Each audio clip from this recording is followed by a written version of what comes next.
Very good news guys, ministry of health and family welfare ने number of requirements निकाली हैं और इसमें आपको एक्सपीरियंस की भी कोई ज़रूरत नहीं है। अगर आप डिफरेंट डिसिप्लिन्स में बात करेंगे जो आपको एक्सपीरियंस चाहिए वो ज़ीरो चाहिए। अगर आप फ्रेशर्स हैं तो आप एलिजिबल हैं इस पोस्ट के लिए। और देख सकते हैं ये 2 जून को 2026 को रिलीज़ हो चुका है नोटिफिकेशन, और जिसका लास्ट डेट रहने वाला है सबमिशन वो है 20 जुलाई। और जिसका ओपनिंग डेट वो पहले से ही 29 जून से स्टार्ट हो चुका है। लास्ट जिसका डेट रहेगा 20 जुलाई 2026। और जो इनका tentative date of written examination है वो 5 सितंबर होगा और 6 सितंबर होगा 2026 को। फिर आप देख सकते हैं ये national board of examination in medical sciences की तरफ से रिक्वायरमेंट है। आपका वहाँ पे रिक्वायरमेंट्स निकली हैं डिफरेंट वैकेंसीज में। आगे हम इस वीडियो में सब कुछ कवर करेंगे आपको क्या क्या चाहिए। सो नेक्स्ट हम बात करेंगे तो यहाँ पे आपको देख सकते हैं डिप्टी डायरेक्टर की पोस्ट है। आपकी जो ग्रुप ए में रहेगी आपकी पोस्टिंग, और जो पे लेवल होगा आपका लेवल 11 होगा।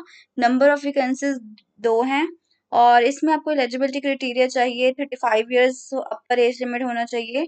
और recognise post graduate medical qualification आपका होना चाहिए under the medical council act.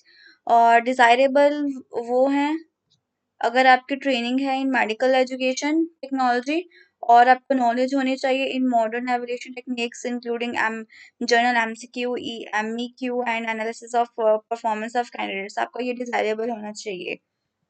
फिर हम नेक्स्ट बात करेंगे जूनियर प्रोग्रामर। लेवल आपको होना चाहिए, अब जो पे लेवल होगा वो होगा 7 और नंबर ऑफ वैकेंसी है 1। आपकी एलिजिबिलिटी क्राइटेरिया 27 ईयर्स है अपर एज लिमिट। और यहाँ पे आपको अगर आपके पास बैचलर्स ऑफ टेक्नोलॉजी है, बैचलर्स ऑफ इंजीनियरिंग है, बीसीए है, degree in computer science IT है with electronics and specialization in computers, तो आप एलिजिबल हैं इस पोस्ट के लिए।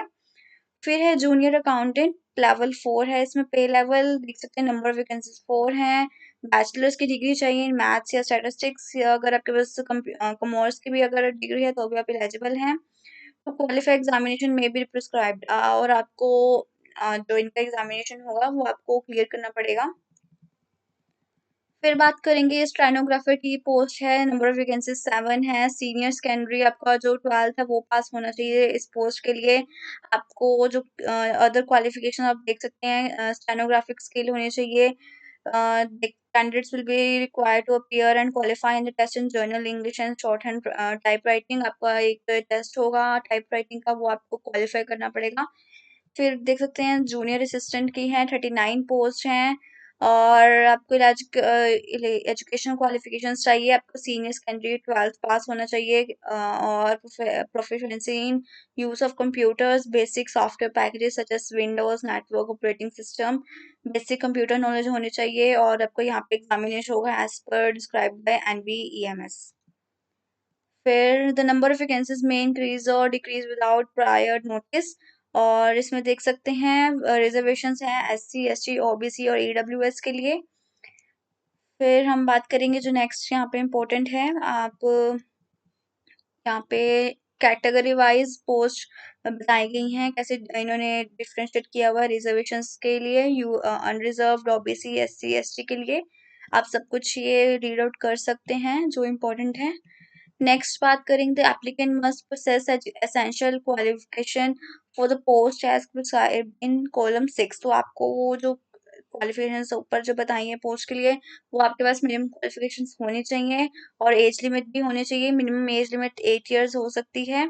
और जैसे जैसे पोस्ट आपको मैंने ऊपर बताई थी वैसे वैसे आपको अपर एज लिमिट वो क्रॉस नहीं करना, आपकी मिनिमम एज लिमिट होनी चाहिए। फिर उसके बाद एज रिलैक्सेशंस हैं फॉर एससी एसटी के लिए, ओबीसी के लिए, पीडब्ल्यूबीडी के लिए, एक्स सर्विसमैन के लिए, डिफेंस पर्सनल में है उनके लिए आपके पास अगर रिलैक्सेशन है उनके। और सिलेक्शन प्रोसीजर देख सकते हैं, for the post of deputy director medical and junior programmer the scheme and syllabus of the examination will be intimated shortly on the NBEMS website. और जो डिप्टी डायरेक्टर की पोस्ट है और जूनियर प्रोग्रामर की, वो शॉर्टली आपको इनकी website पे एग्जामिनेशन जो सिलेबस है वो बता देंगे। और यहाँ पे junior accountant, stenographer and junior assistant की यहाँ पे एग्जामिनेशन का जो कंडक्ट होगा वो बताया हुआ है, स्टेज 1 और स्टेज 2 में होगा। स्टेज 1 एग्जामिनेशन सीबीटी होगा, comprising 200 questions with maximum marks 200 marks का पेपर होगा और 180 मिनट्स आपको मिलेंगे, मींस 3 आवर्स का पेपर होगा। और देख सकते हैं level of paper, junior accountant के लिए ग्रेजुएट लेवल होगा कॉमन पेपर, स्टेनोग्राफर के लिए +2 लेवल का होगा और जूनियर असिस्टेंट के लिए भी सेम एज +2 लेवल का होगा। स्टेज सेकंड में आपका कंप्यूटर नॉलेज का टेस्ट होगा, स्किल टेस्ट का टेस्ट होगा of 100 marks and time duration will be 75 minutes. Paper level, approved level skill test होगा। देख सकते हैं कंप्यूटर नॉलेज यहाँ पे बताया गया है कि आपको कैसे सेम है स्टेनोग्राफर और जूनियर असिस्टेंट के लिए। और यहाँ पे आपको सिलेबस ऑफ रिटन एग्जामिनेशन जो स्टेज 1 में है, यहाँ पे सिलेबस दिया बताया गया है। General intelligence and reasoning, number of items 50 होंगी, general awareness, quantitative aptitude, English comprehension, ये सब इनका सेक्शंस डिवाइड किए हैं इन स्टेज 1। और जो फाइनल मेरिट होगा, अगर आप ये सब जो इनका इन्होंने जो एग्जामिनेशन कंडक्ट करेंगे स्टेज 1 और स्टेज 2 में, अगर आप क्वालिफाई कर लेते हैं तो उसमें उसके बाद आपको शॉर्टलिस्ट किया जाएगा and for the final merit list for the post of deputy director and junior programmer will be post intimated shortly on the website पे। आपको ये पोस्ट कर देंगे अगर आप क्वालिफाई करते हैं, same as junior accountant, stenographer and junior assistant के लिए भी ये वेबसाइट पे आपको इन्फॉर्म कर देंगे। तो यहाँ पे जर्नल इंस्ट्रक्शंस बताएं कि यहाँ पे रीड आउट कर सकते हैं। और फिर हम बात करेंगे इनका जो मिनिमम पीरियड रहेगा। आप देख सकते हैं मिनिमम कंटिन्यूस पीरियड आपका 2 इयर्स का होगा और the in the event of resignation और voluntary withdrawal from service before the completion of the mandatory 2 years, तो आपका मीन्स 2 इयर्स का मिनिमम पीरियड रहेगा और आपका बॉन्ड पीरियड यहाँ पे एग्रीमेंट साइन होगा। और एग्जामिनेशन फी की बात करें तो अनरिजर्व्ड और ओबीसी के लिए 1500 रुपीज़ है, प्लस 18% जीएसटी होगा और SC ST PWD और वुमेन्स के लिए कोई एग्जामिनेशन फी नहीं है। तो यहाँ पे आपको बताया गया है कैसे इन्होंने हाउ टू अप्लाई, कैसे आपने अप्लाई करना है वेबसाइट पे जाके। Date and time venue of the examination will be intimated to the candidates through notice uploaded on the official website. साथ में ही आपको डेट एंड टाइम वेन्यू का बता देंगे in their website. Admit card भी वहाँ पे आपको नोटिस आ जाएगा। और आप देख सकते हैं male candidate who has more than 1 wife living or a female candidate who has married a person already having a wife living shall not be eligible for recruitment to the establishment। तो means आप यहाँ पे unmarried होने चाहिए, अगर आप married हैं तो आप इस पोस्ट के लिए एलिजिबल नहीं हैं। Providing that the appointment authority may be satisfied that there is any special grounds।